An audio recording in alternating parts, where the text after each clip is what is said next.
everybody. Today I make my a dish that my kids really like. It's called a breakfast bake, and we're going to do it on camera today and see how you like it. I've cut up the onions and the green peppers and tomatoes. I've already cut up the tomatoes and the bell peppers and onions. I just used a half an onion, a medium-sized onion, about a third of a big bell pepper, a large, and then a large tomato.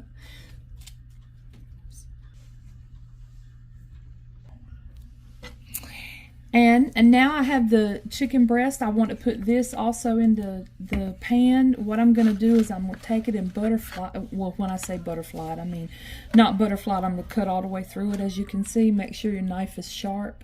Put your hand on it solid so it won't, so your chicken breast won't move when you're trying to cut it. What you see right here is the tomatoes and onions. I left that on there without washing my cutting board because I want my meat to also have that flavor from even when I cut it. But I take it, slice it in half, and then I make long cuts down like this, and then I cut across. Be very careful when you do it like this not to get your thumb in there. I do that lots, especially right after I sharpen my knife, and it can be painful and aggravating to take care of with a Band-Aid and Neosporin all the time. Now, that's one of them. I'm going to go ahead and do two because I've used my cast iron pan this time instead of using my Tramontina. I love my Tramontina pan, but it's just a little bit not quite big enough for my children, and my husband both love this breakfast bake, and I wanted to make it deep enough. This time you can make it deeper, or if you have a bigger pan you can make it wider. Either one, but as you can see, I'm cutting this the same way. That's not fat because I cleaned all the fat off my chicken breast. You don't want any fat in this when you get ready to take it out of your package or thaw it from where you've frozen it from a big pack or family size, which is what I do. I go to Sam's a lot. I get the big packs of chicken breast and I freeze them because I only use 2 at a time because I slice them in half and it essentially makes me 2 chicken breasts. Now, as you can see, I'm spreading it all over the cutting board just to get that flavor of the onions, the bell peppers, and the tomatoes that was on the cutting board. I also have here Knorr, and it's beef flavored. I have chicken flavored that I was going to use, but I had a new container and I really didn't want to open it, so I'm just sprinkling it a little bit. I'm just sprinkling it on top, not too much, because if you use too much of this it will make it too salty. And what I have left over excess I'm putting in my pan over here. Now, okay. Then I put it in the pan with the Knorr on it, the beef, and it's beef Knorr. You can use beef. They have tomato. They have chicken. You can use any flavor you'd like. Put it like this. Kind of stir it up in here like that with olive oil in the bottom of the pan. I failed to show you all the olive oil in the bottom of the pan, but we're gonna put it on right now. I'm going to put it on like medium high just until it gets to sizzling pretty good. When it gets to sizzling pretty good, I'll turn it down. If you turn it down it will make it more mushy, but I don't want raw chicken either, so I'm going to turn it down to a little below medium because my stove runs really hot. My nephew Aaron gave me this stove, and he's no longer with us, but I really appreciate him and giving me this stove, and I think about him a lot. And it's very hot, and it's lasted a very long time, so it's kind of special to me. Okay, now what we're going to do is I'm going to season with black pepper And we're going to do this to taste. I'm not, I don't like anything seasoned really hot, so I'm just going to put a little black pepper on it. I'm going to use some dry basil.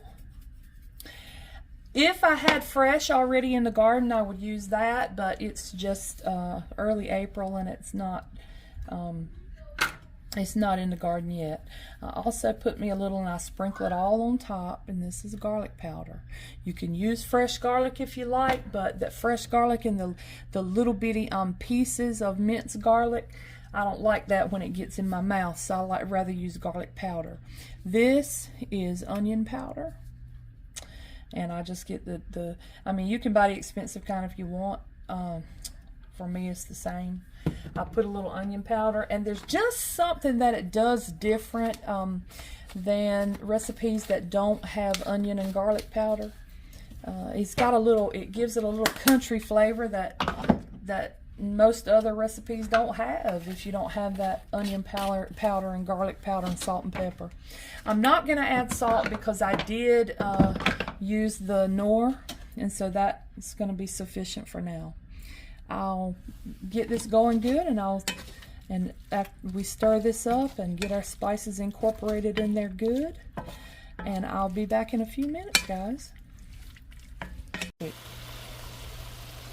Hey, I'm back, and I got it sizzling. See how the meat starts to turn white? I didn't want to turn it until I showed you guys.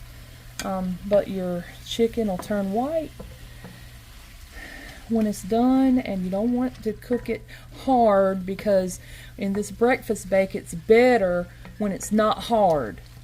But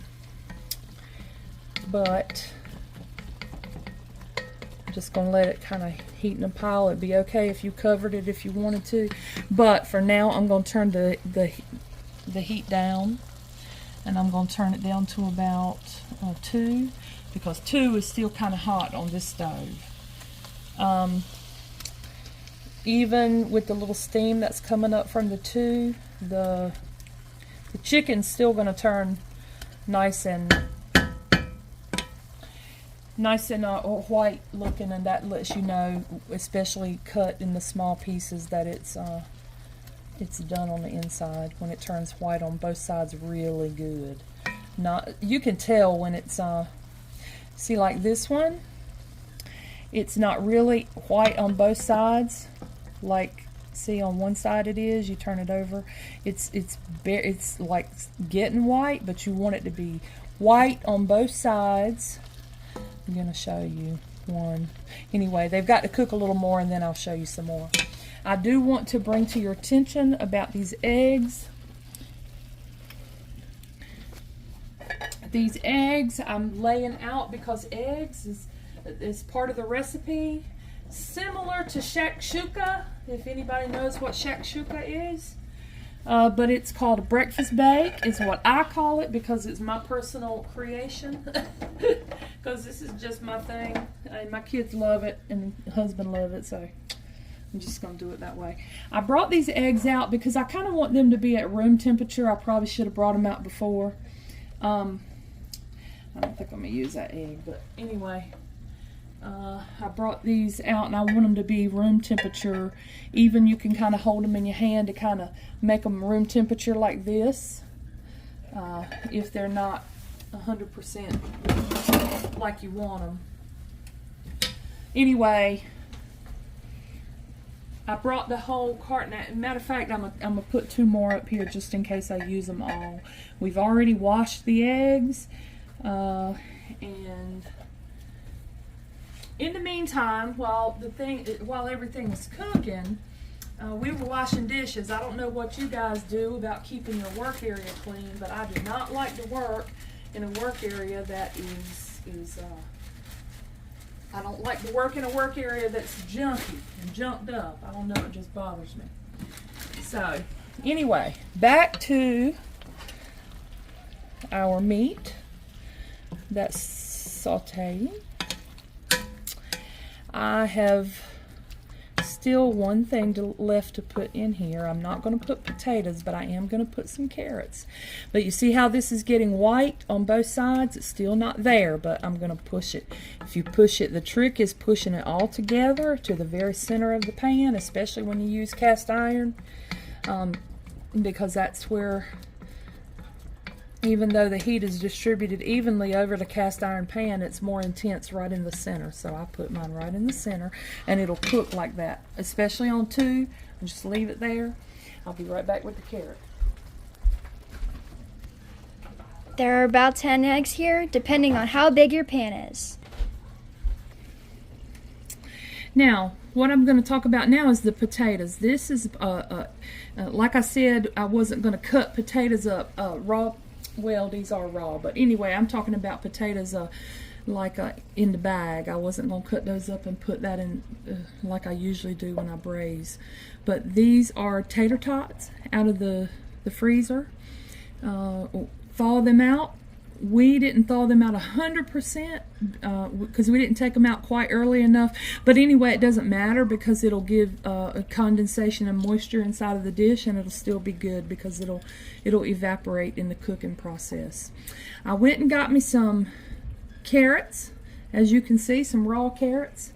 In the meantime, I'm going to cut those up. I start at the top and go down to cut that outside skin off, which they say that the outside skin actually has more nutrients in it. It's very nutrient dense.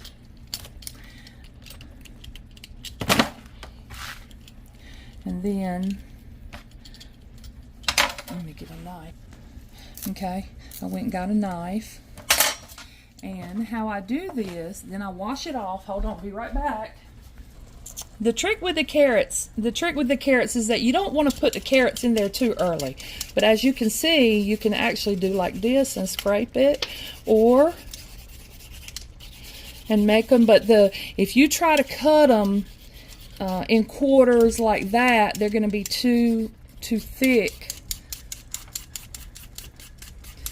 They're going to be too thick to cook in this dish. So I shred them up like this. This is also how I do it in my meatloaf. I just put it right in my ground beef just like this. And then it cooks beautifully. But anyway, I'll get the rest of this carrot in here. Can you see? You guys see? That one's a little bit thick. That's okay. It'll cook because it's not. As you can see, there's the chicken. Mostly turned white. It's getting a little hard, so I'm leaving the heat at 2 because it's perfect. It's simmering perfect. And then in a few minutes, as soon as I get this carrots in there, we're going to go ahead and add the potatoes. And we're almost finished with this dish. And we'll show you what else to put on it. We'll be right back, guys. Okay, everyone, we're back, and I have the carrots cut up in it, and I only used 1 large carrot, and I think that's going to be enough for this, for what I want. I mean, you can add more if you want more vitamin A, or if you have some eye problems, need a little more vitamin A. This is a good dish that it can absorb. Your body can absorb it in this dish. Now, we're going to take our tater tots, and we're just going to do this. As I said, they weren't 100% thawed out, but that's okay because they're just going to be in pieces anyway. We're going to put them in the pan like this, kind of spread them over the top. I will eventually possibly flip it over. I hadn't decided yet. But anyway, this is what it'll look like. I'll be right back. Okay, I'm back, and we're back, and we're still at 2 on our heat. This is salt. It's just regular iodized salt, or you can add sea salt. But if you add sea salt, add less because it'll get too salty on you. Salt your potatoes separate than you salt your vegetables because the dish is in layers, so the key to having a good taste is always to season in layers. If you have a dish that's in layers, you season in layers. That's just the way it goes. Add a little bit of pepper just for flavor, more if you want heat. Something that's really good in this dish also is cayenne pepper, if you like cayenne pepper. We do love ginger in it. I do have some fresh ginger in the refrigerator, but I'm just going to use just a little dry ginger, maybe, if any came out of there. Put a little cumin, just a tad, because you can get too much cumin on it. Cumin is very good for your stomach, and it adds a Mediterranean flavor to it, like a Mediterranean twist to it. Adds a Mediterranean twist. This is parsley. Just add a little on the top, and it's very good. Okay, and I'll be right back. See, it's very beautiful, but what we're going to do is when these potatoes cook down, I'm going to get a spoon and I'm going to make indentations in them just like this, and we're going to put some eggs in there, but you'll see how we do it. For the time being, since we didn't get them 100% thawed out, I'm going to cover them with the lid, let them cook there for 5 minutes, 6 minutes, and as you can see, it's still on 2, so I'm going to let it be on 2, and we'll be right back. Okay, we're going to check on how our progress, and you see how the condensation came up from the potatoes.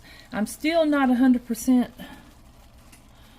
Yeah, I'm going to let it cook just a little more, but anyway, here's what our plan is. We're going to go over here to the eggs.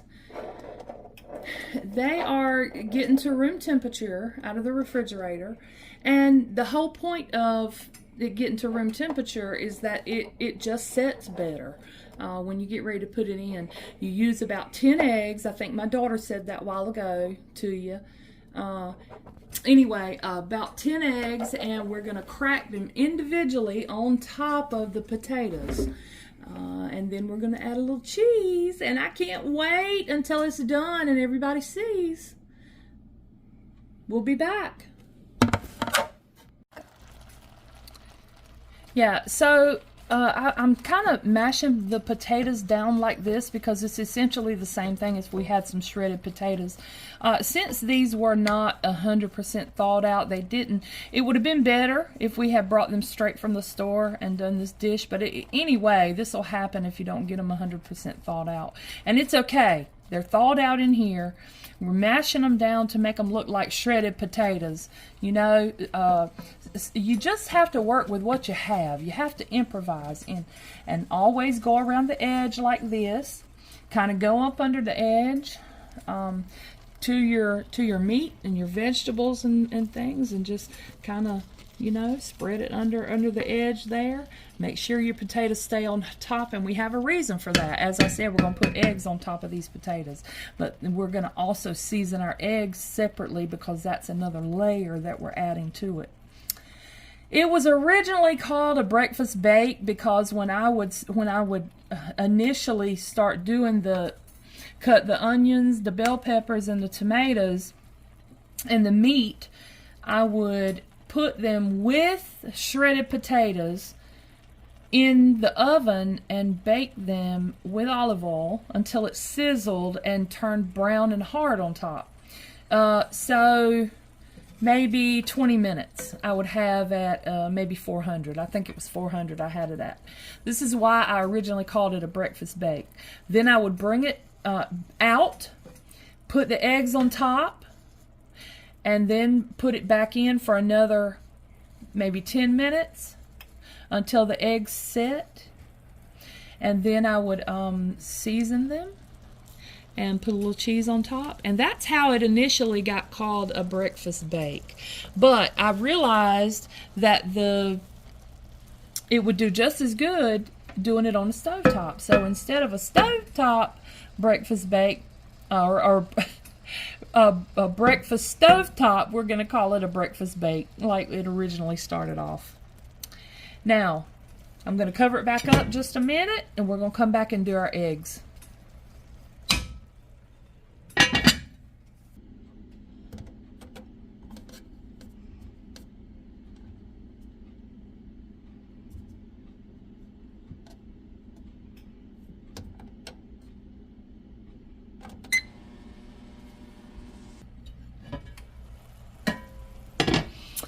Okay, we're back, guys.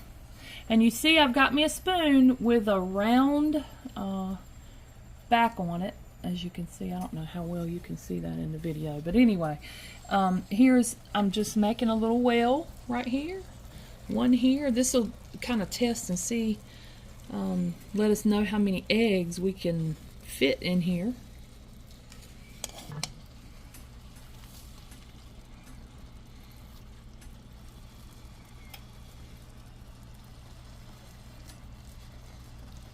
I think I can fit just one there, and then one in the middle. Now, I want to know you guys' opinion on something. Here's a white egg. Here's a brown egg. Which one is the better one? Which one do you guys eat? I want to hear about it in the comments. Me personally, white eggs, for some reason, they hurt my stomach. There's a dairy issue. Well, I know eggs aren't dairy; they're protein.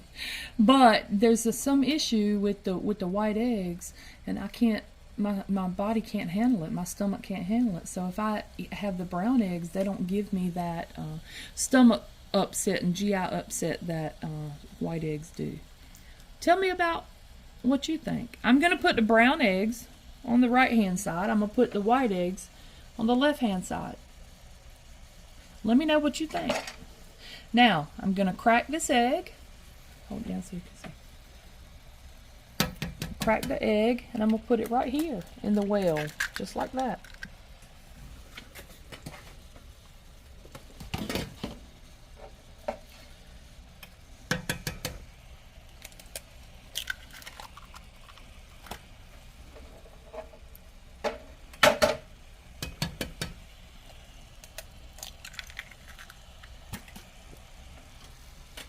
Be careful not to get any of the shell when you're cracking it in there, because that's easy to do.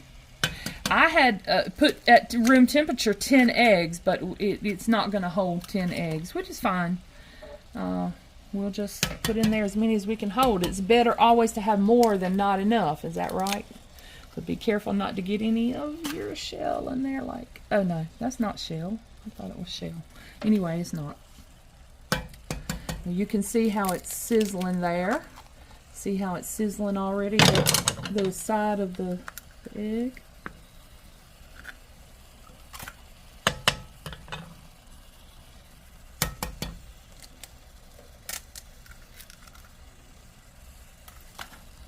One more. Right in the center.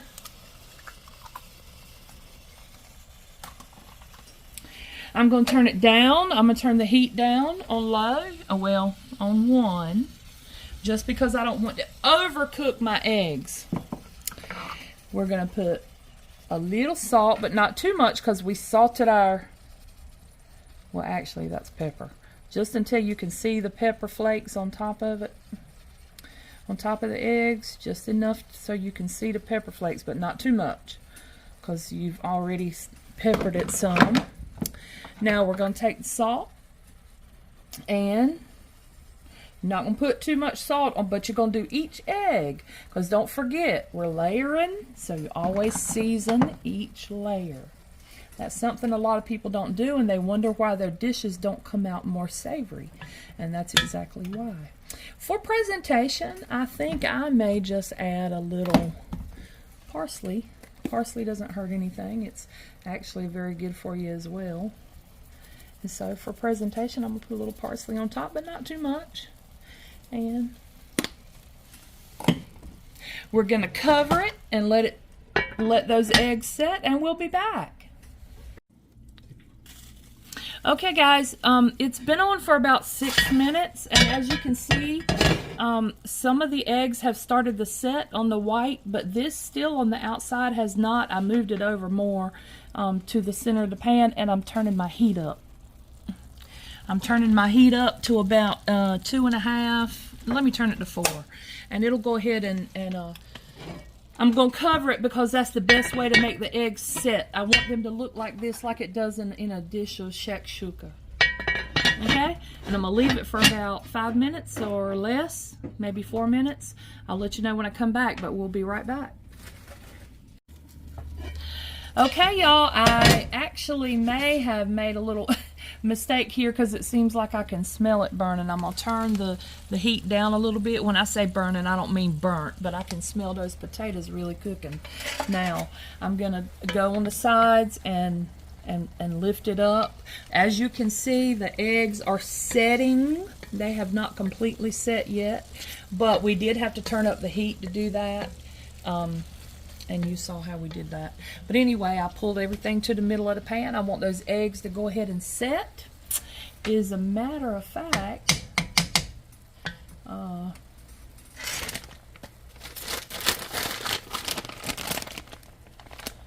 this is Quesadilla melting cheese. I'm just doing it for garnish, and my children love cheese. My husband not so much, but my children love it, and I love it. And here, I'm just putting it up here for decoration pretty much. When we come back, we're going to see how it looks. The eggs are going to be done. The cheese is going to be amazingly melted. And then we're going to see somebody taking a big hunk and putting it in their mouth of this good deliciousness. Okay, I think we're here for our final viewing.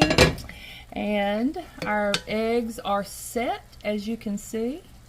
They're not going to be... some of us like our eggs fixed and not runny. Some of us love them runny. I love mine runny, and it seems to give the potatoes flavor, so I'm going to leave mine jiggly a little bit in the middle. I definitely don't want jiggly white, but this is exactly like I want it, and as you can see, it turned out beautiful. Now, the last thing is to have my little girl do a taste test. How about JoJo? Or my little boy or my husband. One of them. We'll be back. Okay, here's the finished product. And it looks amazing. Oops, I went through my egg. I couldn't see what I was doing. Sorry, holding the camera. And this is one of the brown eggs. You see how it's not runny anymore because when you leave the lid on it, the egg continues to cook. I can't do it at one time. That's why I needed her to do it.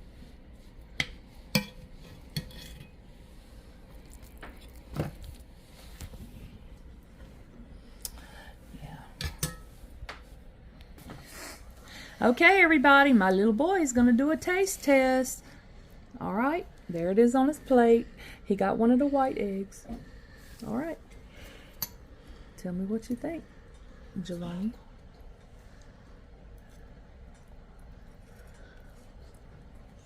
Other than being hot?